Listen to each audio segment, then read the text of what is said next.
আসসালামু আলাইকুম এভরিওয়ান, সবাই কেমন আছেন? আশা করি সবাই ভালো আছেন। আল্লাহর মেহেরবানিতে আমি অনেকটা ভালো আছি। তো ভিডিওর থাম্বনেল দেখেই বুঝতে পারতেছেন আজকে কি নিয়ে আলাপ আলোচনা করব। আপনারা জানেন আমি অলরেডি 20 দিনের ভিতরে কি মুরগিকে ঔষধ দিতে হয় ওইটা আপনাদেরকে ছাড়টা দিয়েছি।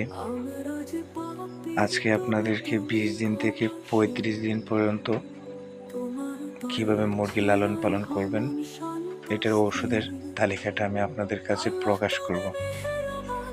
তো যে কথাটা না বললেই নয়, যারা এখনো আমার চ্যানেলটি সাবস্ক্রাইব করেন নাই অবশ্যই আমার চ্যানেলটি সাবস্ক্রাইব করে পাশে থাকবেন। তো বন্ধুরা, ভিডিওটি আজকে অনেকটা লং করব না, আমি শর্টকাট করে শেষ করে ফেলব।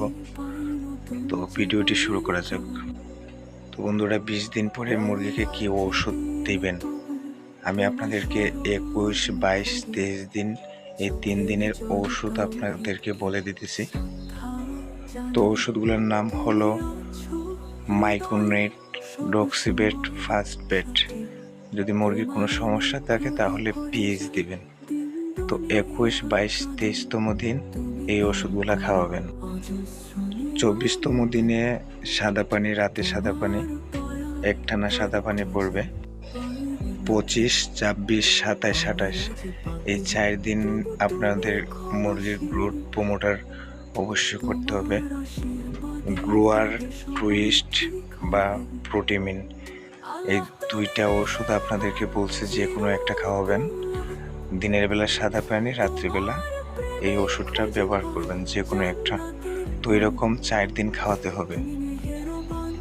এই ওষুধগুলো 1 লিটার পানির সাথে 1 মিলি দিবেন।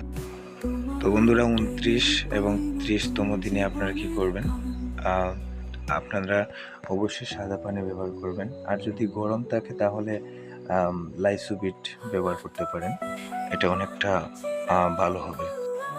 তো বন্ধুরা, 31, 32, 33, 34, 35 এই 5 দিন আপনারা কি করবেন, এই 5 দিন আমার মতে সাদা পানি ব্যবহার করলে ভালো হবে। আর গরম যদি থাকে তাহলে লাইসোবিট বা যে কোনো ধরনের স্যালাইন আপনারা ব্যবহার করতে পারেন। তবে আমার মতে সাদা পানি দিলেই ভালো হয়, কারণ 30 দিনের পর থেকে ব্রয়লার মুরগির কোনো রোগ জীবাণু আসে না, কোনো ধরনের রোগের অ্যাটাক করে না। তো 30 দিন পরে আমাদের কোনো ওষুধ খাওয়াতে হয় না। এটা আপনাদেরকে সব কিছুই আমি মেডিসিনের মাধ্যমে কীভাবে মোরগ পালন করবেন আমি 30 দিনের শিডিউল দিয়েছি। আশা করি এইভাবে মোরগ পালন করলে আপনারা অবশ্যই লাভবান হবেন, বিভিন্ন ধরনের রোগ থেকে বাঁচবেন, এমনকি আপনি লাভবান হতে পারবেন। আশা করি আপনাদের এইভাবে মোরগ পালন করলে লসের সম্ভাবনা অনেকটা কম থাকবে। তো বন্ধুরা, আজকের মতো বিদায় নিলাম। সবাই ভালো থাকেন, সুস্থ থাকেন। আল্লাহ।